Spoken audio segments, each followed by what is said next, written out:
دونالد ترامپ президенти амрико гуфт айби мақомоти Украина буд ки ба ҳамлаи Русия роҳ доданд ва бо роҳи музокира аз ҷанг пешгирӣ накарданд. Трамп рӯзи сешанбе дар қароргоҳаш нишасти намояндаҳои Русия ва Амрико дар Арабистони Саудиро хулоса кард ва ба даъват нашудани Украина ба ин нишаст низ вокуниш намуд.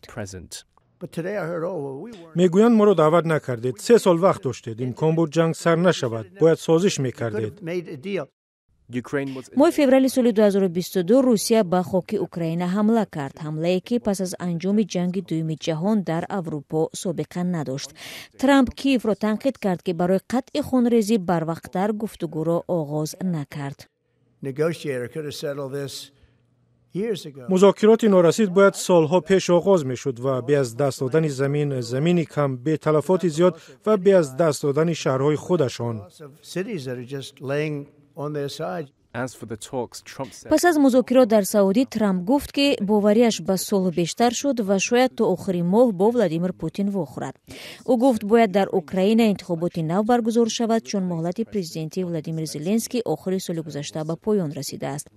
қонунҳои Украина ба баргузории интихобот дар шароити ҷангӣ иҷозат намедиҳад.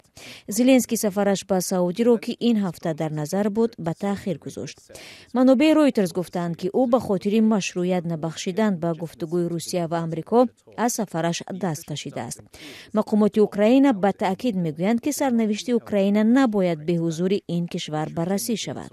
дар нишасти Арабистони Саудӣ Русия талабҳои сахттар пешгузошта гуфтааст ки НАТО бояд аз ваъдаи соли 2008 дар мавриди пазируфтани Украина ба ин созмони низомӣ даст кашад ва набояд дар хоки Украина сарбозони НАТО ҳузур пайдо кунанд. раҳбарони Аврупо ва Украина нигаронанд ки Трамп ва Путин ба созише мерасанд ки ба фоидаи Русия хоҳад буд.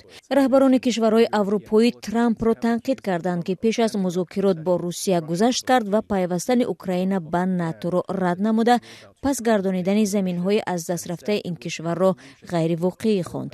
Марк Рубио, вазири корҳои хориҷии Амрико, гуфт ки дар бахшое аз гуфтугӯи сулҳ дар Украина шарикони аврупоӣ низ ҷалб мешаванд ва якҷоя қарор қабул хоҳанд кард.